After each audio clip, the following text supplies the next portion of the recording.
En los últimos años, se ha hecho cada vez más fácil obtener la Biblia en países católicos. Por ejemplo, en España se han publicado más traducciones de las Santas Escrituras en castellano en los pasados 50 años que en los 500 años antes de eso. De igual manera, los católicos franceses tienen a su disposición varias versiones de la Biblia, aprobadas por la Iglesia, que han sido traducidas de los idiomas originales. También los escriturarios católicos de habla inglesa han producido algunas traducciones nuevas de la Biblia. Así que hoy día, cualquier católico que quiera leer la Biblia puede hacerlo. Pero es preciso que lea una versión debidamente aprobada, la cual debe contener notas explicativas. ¿Por qué impone esta condición la Iglesia Católica? Porque afirma que hay otra fuente de revelación divina, la tradición, y dichas notas se consideran necesarias para armonizar una cosa con la otra.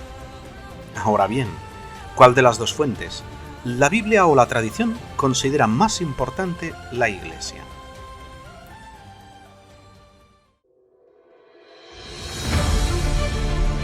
Bienvenidos amigos de Pixelando la Historia. Vamos a considerar la Iglesia Católica, la Biblia y la tradición.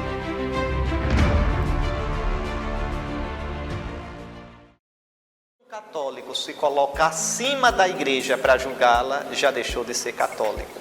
E quando um católico diz, eu vou pegar a Bíblia para ver o que a igreja está dizendo, ele também já virou protestante.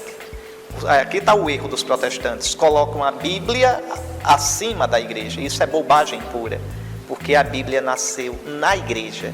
A Bíblia é a expressão da fé da igreja. Santo Agostinho dizia, eu creio nas Escrituras porque a igreja me diz para crer nelas. Então a Bíblia é o livro da igreja. Então é tirar da cabeça essas ideias tortas e ser católico de verdade. Um bom estudo do catecismo e uma boa dose de humildade resolve essas coisas todas. Número 17 del Compendio del Catecismo de la Iglesia Católica. Pregunta, ¿qué relación existe entre escritura, tradición y magisterio? Y responde muy brevemente, escritura, tradición y magisterio están tan estrechamente unidos entre sí que ninguno de ellos existe sin los otros. Juntos, bajo la acción del Espíritu Santo, contribuyen eficazmente, cada uno a su modo, a la salvación de los hombres. Bueno, se trata, por lo tanto, a modo un poco de repaso, este punto 17, y con el cual se concluye un poco el apartado anterior, en el que se ha hablado en un momento determinado de la escritura, se ha hablado de la tradición, del magisterio. Bueno, estos tres conceptos, ¿cómo se relacionan entre sí? Escritura, tradición y magisterio.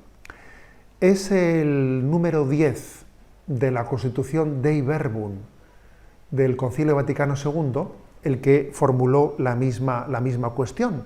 Es un número que tiene como título Escritura, Tradición y Magisterio. Y dice así, en su primer párrafo. Primero habla de la relación tradición y escritura. La tradición y la escritura constituyen el depósito sagrado de la palabra de Dios, confiado en la Iglesia. Fiel a dicho depósito, el pueblo cristiano entero, unido a sus pastores, persevera siempre en la doctrina apostólica y en la unión y en la Eucaristía y en la oración.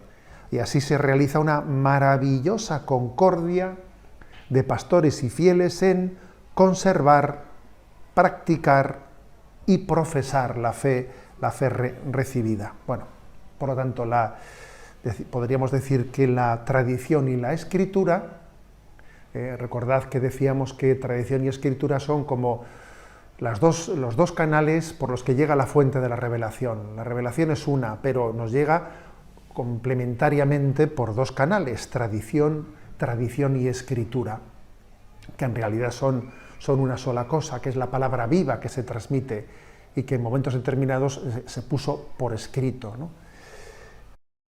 Obviamente, nosotros como católicos, aunque estamos de acuerdo con muchas de las cosas que ha mencionado Jonathan, no estamos de acuerdo cuando llegamos a la parte de que la Biblia, la Sagrada Escritura, sea la única autoridad infalible. Y qué bueno que Jonathan puso el énfasis cuando él estaba explicando que cuando hablamos de autoridad, estamos hablando de autoridad infalible, porque alguno puede decir, no, claro que también está la autoridad de la iglesia, claro que también está la autoridad de la tradición.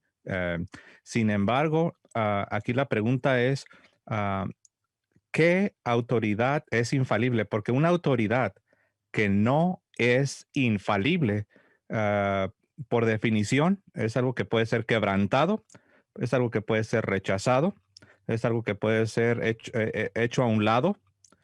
Y de ahí la importancia de no ceder cuando hablamos de la iglesia en su oficio ministerial. Es decir, voy a estar usando la palabra iglesia refiriéndome a los ministros autorizados, los cuales fueron encargados con la enseñanza y la predicación del evangelio.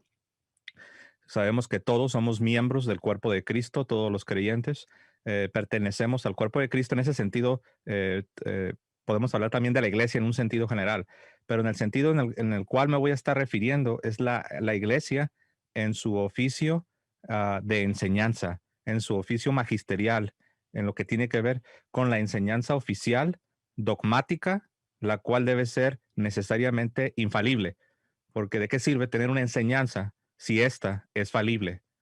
Lo cual significaría que puede ser rechazada, puede ser simplemente modificada, puede ser alterada, se le puede agregar, se le puede quitar. Entonces, la Biblia es infalible, pero la Biblia no se interpreta sola. Entonces, cuando uno entiende que la Biblia, aunque es inspirada por Dios, es de naturaleza divina, es de origen divino, pero cuando uno entiende que a pesar de que la Biblia es inspirada por Dios y a pesar de que las enseñanzas que están en la Biblia son infalibles, pero cuando uno entiende que verdaderamente existe la necesidad de interpretar la Biblia, eh, la Biblia forzosamente requiere de una interpretación, pero no una interpretación falible que cualquiera de los que están escuchando, si no le gusta, la puede rechazar, sino es una interpretación infalible. Y ese es el magisterio de la iglesia, que simple y sencillamente significa el oficio de enseñar que la iglesia sostiene. Son los maestros en un sentido primario, son los obispos, y es la enseñanza como ha sido entregada, comenzando con los apóstoles, después a través de los siglos por medio de los... El libro Un comentario católico en las Santas Escrituras plantea la pregunta: ¿es necesario leer la Biblia para alcanzar la salvación? En respuesta declara: no hay precepto universal, ni divino ni apostólico, que diga que los fieles, todo hombre, mujer y niño, deba leer personalmente la Biblia.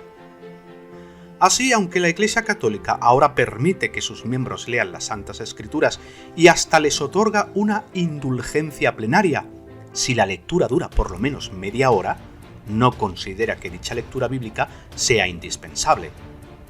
Al explicar la razón, el Diccionario de la Biblia Católico francés declara: la tradición es el conducto más común por el que toda enseñanza de la fe llega a la humanidad. El uso del Nuevo Testamento vino después. Este no contiene el entero depósito de la fe y el uso de él no es esencial.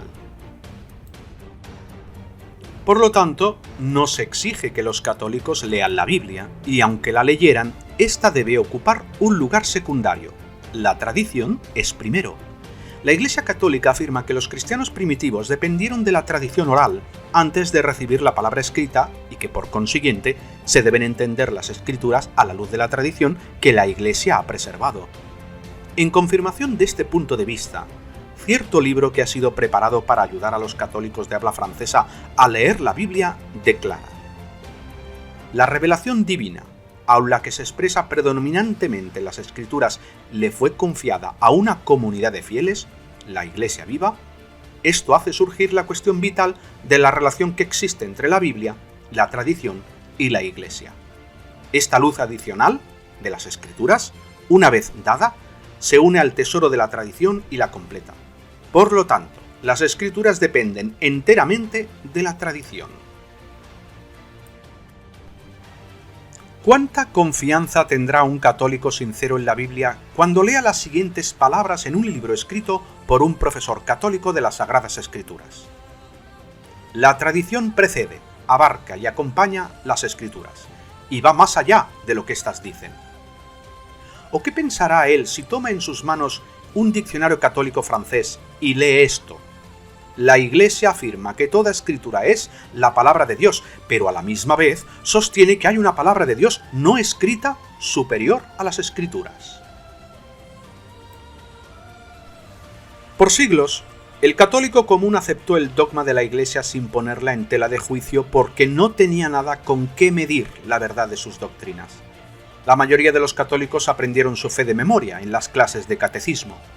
Si pedían al catequista o a su sacerdote que les explicara doctrinas difíciles de entender, como la Trinidad o la Inmaculada Concepción de María, con toda probabilidad, la explicación que recibían era: eso es un misterio sagrado. Pero el Segundo Concilio Vaticano cambió las cosas. La Iglesia Católica Romana experimentó un aggiornamento, o un ponerse al día, que abrió el camino, como nunca antes, para que los católicos hicieran un autoexamen. El Vaticano II dio su aprobación para que se publicaran más traducciones adecuadas y correctas de la Biblia y dio instrucciones a los obispos católicos para que dieran a los fieles bajo su cuidado instrucción apropiada respecto al uso correcto de los libros divinos. Así el católico común puede ahora obtener la Biblia, leerla y comparar lo que dice con lo que se le ha enseñado. No obstante, este cambio no se ha llevado a cabo sin que se hayan creado problemas. Muchos católicos están descubriendo por primera vez en su vida que gran parte del dogma de la Iglesia no se halla en ninguna parte de la Biblia. Entre esas enseñanzas está la devoción a María, las oraciones a los santos, la veneración de reliquias, las indulgencias, el purgatorio, el limbo.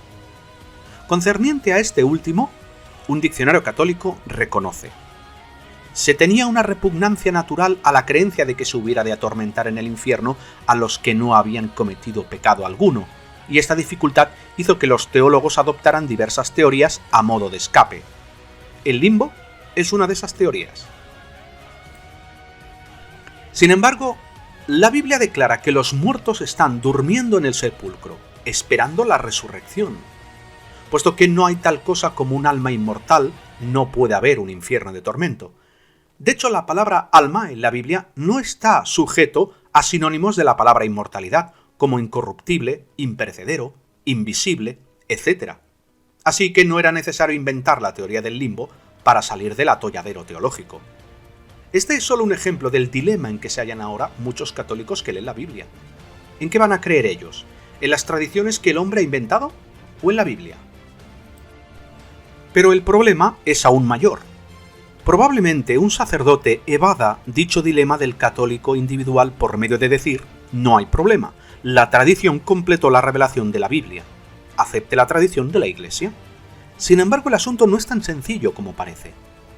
Paul Henry, un profesor jesuita del Instituto Católico de París, escribió: las escrituras son normativas, establecen una norma autoritativa para la vida, la adoración, la moralidad y la doctrina teológica de la Iglesia. Normativas, no en el sentido de que todo lo que Dios haya revelado o lo que Él desee esté escrito explícitamente en las Escrituras, sino en virtud de que nada de lo que la Iglesia haya hecho o enseñado infaliblemente puede ser contrario a las Escrituras. Es suficientemente malo afirmar que la tradición completa las Santas Escrituras. Esto en sí es contrario a lo que pueden leer los católicos en su Biblia. En la primera epístola de Pablo a los Corintios, en su capítulo 4 y en el versículo 6, declara: hermanos, he dicho estas cosas usándome a mí y a Apolos como ejemplos para su beneficio, para que aprendan de nosotros esta regla: no vayan más allá de las cosas que están escritas. Así no se llenarán de orgullo y no se pondrán a favor de uno y en contra de otro. Pero el enseñar dogmas como el fuego del infierno, el purgatorio, el limbo, que no solo no se hallan en la Biblia, sino que claramente son contrarias a las Escrituras, coloca a la Iglesia Católica entre la espada y la pared. En el Segundo Concilio Vaticano, la Iglesia Católica públicamente instó a todos los cristianos fieles a ocuparse en la lectura frecuente de las escrituras divinas. Además, un diccionario católico declara: el católico está plenamente justificado al creer con perfecta confianza que la Iglesia no puede enseñar ninguna doctrina contraria a las Escrituras. Invitamos a los católicos sinceros a prestar atención a las exhortaciones de su Iglesia y a leer la Biblia para que vean por sí mismos si hay alguna doctrina católica que sea contraria a las Escrituras. Esto es aún más importante si desean prestar atención a la exhortación que se hizo hace más de 35 años, en la Tercera Asamblea General de la Federación Mundial Católica para el Apostolado Bíblico, a saber, que los católicos deben llegar a ser maestros de la Biblia. En aquellos años, el Papa Juan Pablo II dirigió el siguiente mensaje a una asamblea de católicos amadores de la Biblia. Envío un cordial saludo a los participantes de la Asamblea General de la Federación Mundial Católica para el Apostolado Bíblico y cuenten con que me siento unido a ellos en espíritu. Me alegra saber que esta asamblea ha hallado la inspiración para su tema en las palabras de Moisés, que todos fueran profetas, y que ha aplicado esta expresión a las tareas que emprenderá. La Tercera Asamblea General de la Federación Mundial Católica para el Apostolado Bíblico se celebró en Bangalore, India, en aquella época de 1984. Se reunieron allí delegados de 53 países. La federación se fundó en Roma en 1969. Eso fue 3 años después que el Papa Paulo VI comisionó a un cardenal alemán en Roma para que estudiara las necesidades de la Iglesia Católica en asuntos relacionados con la Biblia. Al exhortar a la Federación a repasar sus metas, el Papa Juan Pablo dijo en su mensaje: la Federación está comprometida a ayudar a los católicos por todas partes del mundo a tener fácil acceso a la palabra de Dios. Ciertamente, toda actividad y todo testimonio en la Iglesia debe emanar de la palabra viva. El oficio profético del pueblo de Dios se debe ejercer conscientemente como un verdadero servicio de la palabra. Al participar en la obra de traducción, publicación y difusión de la palabra, uno se ocupa en satisfacer las necesidades de los que tienen hambre y sed de la palabra de Dios. Esto aplica también a la obra de instruir a los que en un día se dedicarán a enseñar y predicar las Sagradas Escrituras. En armonía con su tema, este Congreso Bíblico Católico dijo en su declaración final: la Federación es consciente de que si todo el pueblo de Dios va a desempeñar su parte profética, tiene que tener acceso a la palabra de Dios, un ejemplar personal de la Biblia en su propio idioma. Tiene el derecho de que se le eduque en el conocimiento de las Escrituras. Esta asamblea reitera que la obra de evangelizar de la Iglesia gira en torno a lo que dice la Biblia. ¿Qué conocimiento de las Escrituras tiene el católico medio después de estas declaraciones y de haber pasado cerca de 40 años? Así, a los católicos se les anima ahora no solo a leer la Biblia, sino a participar activamente en una obra de evangelizar que gira en torno a lo que la Biblia dice. Esto es algo digno de encomio, pero los coloca en una posición imposible de sostener. Por un lado, la Iglesia Católica enseña que la tradición tiene prioridad sobre la Biblia. ¿Cómo puede esperarse que un católico llegue a ser un maestro celoso de la Biblia y a la vez permanezca fiel a su Iglesia? Por ejemplo, él leerá en la Biblia, según la versión Nácar Colunga, una versión católica, en Ezequiel 18:4, que el alma que pecare, esa perecerá. Pero su Iglesia enseña que el alma es inmortal y que todas las almas están ya sea en el infierno, el limbo, el purgatorio o el cielo. ¿Qué enseñará él? ¿El dogma católico o la Biblia? Además, la Iglesia Católica aprueba la publicación de ediciones de la Biblia que contienen notas y comentarios que lo que hacen es socavar la confianza del lector en que la Biblia es la palabra inspirada de Dios. Por ejemplo, en la introducción que dice ¿Cómo leer su Biblia?, la Nueva Biblia Americana, cuyo prólogo es una bendición del Papa Paulo VI, dice: ¿cómo sabe uno si está tratando con historia o con alguna forma de habla figurativa? La mayoría de los científicos sostienen que la especie humana, de un modo u otro, se desarrolló de formas de vida inferiores. Este conocimiento ha ayudado a los cristianos a reconsiderar el cómo de la actividad creativa de Dios y a entender que los capítulos 2 y 3 de Génesis no son una lección de antropología, sino una alegoría que nos enseña que el pecado es raíz de todo mal.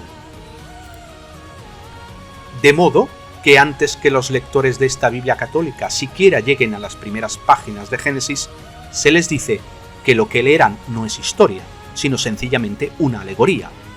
Esto equivale a decir que Jesús usó una alegoría como fundamento de la monogamia cristiana al usar a Adán y Eva de ejemplo. Además, si la humanidad no tuvo un antepasado común, la doctrina cristiana fundamental respecto al sacrificio de Jesús se derrumba. Esta misma Biblia católica llega hasta el punto de suscitar dudas sobre la autenticidad de las palabras de Jesús que están registradas en la Biblia. Bajo cómo leer su Biblia, dice: debemos tener presente que no era la intención de los escritores de los Evangelios escribir historia en el sentido científico de la palabra. ¿Participó Jesús en estas conversaciones? ¿Contestó exactamente como lo relata la Biblia? No se puede decir con certeza que así sea. ¿Cómo puede esperarse que los católicos sinceros lean la Biblia con fe y se dediquen a enseñar y predicar las Santas Escrituras a otros cuando su Iglesia aprueba la publicación de tales declaraciones que destruyen la fe? Y comentarios que socavan la fe semejantes a ellos se pueden encontrar, por ejemplo, también en la Biblia de Jerusalén, en otras Biblias y enciclopedias católicas. Para ser honrados incluso, debemos añadir que muchos comentarios bíblicos publicados por protestantes destruyen igualmente la fe en la Biblia. La Nueva Biblia Americana correctamente declara: la palabra profeta significa uno que habla en representación de otro, especialmente de Dios. No significa necesariamente que prediga el futuro. Uno de los papas más significativos, Juan Pablo II, dijo en cierta ocasión: el oficio profético del pueblo de Dios se debe ejercer conscientemente como un verdadero servicio de la palabra. Pero como hemos visto, es imposible que un católico sea un profeta o testigo verdadero de la palabra de Dios, la Biblia, sin traicionar la doctrina de la Iglesia Católica, que se basa principalmente en la tradición. Hace ya tiempo, en su declaración final, la Federación Mundial Católica para el Apostolado Bíblico expresó que existe la necesidad de impartir educación bíblica, de Biblias y literatura bíblica a precio reducido, de traducciones bíblicas y traductores de la Biblia y de trabajadores de tiempo completo. Además, declaró que todos los cristianos deben predicar y enseñar, vivir en armonía con lo que dice la Biblia y discernir las señales de los tiempos. En realidad, el Concilio Vaticano II decretó: las Sagradas Escrituras son instrumentos preciosos en la mano poderosa de Dios para lograr aquella unidad que el Salvador presenta a todos los hombres. Sin embargo, socavando el valor unificador de la Biblia, ese mismo Concilio Vaticano declaró: la Iglesia no deriva solamente de la Sagrada Escritura su certeza acerca de todas las verdades reveladas. Por eso se han de recibir y venerar ambas, la Sagrada Tradición y la Sagrada Escritura, con un mismo espíritu de piedad. Y añadió: la Sagrada Teología se apoya como en cimiento perpetuo en la palabra escrita de Dios al mismo tiempo que en la Sagrada Tradición. Después de la muerte de Jesús se produjo un daño espiritual semejante. Muchos de los que afirmaban ser seguidores suyos recurrieron a la tradición oral como autoridad para transmitir nuevas enseñanzas. Según la Enciclopedia Bíblica, Teológica y Literatura Eclesiástica de McClinton y Strong, algunos supuestos cristianos creyeron que tal tradición era instrucción que las primeras iglesias cristianas recibieron de boca de los apóstoles, transmitida desde la época apostólica y conservada con toda su pureza hasta su propio tiempo. En realidad, muchas de estas tradiciones eran impuras, ideas erróneas. Como explica la enciclopedia, estas nuevas filosofías no solo discrepaban de otras tradiciones, sino de los mismos escritos de los apóstoles que tenían en su poder. Esto era de esperar. El apóstol Pablo había advertido a los cristianos: cuidado, quizás haya alguien que se los lleve como presa suya mediante la filosofía y el vano engaño según la tradición de los hombres, según las cosas elementales del mundo, y no según Cristo.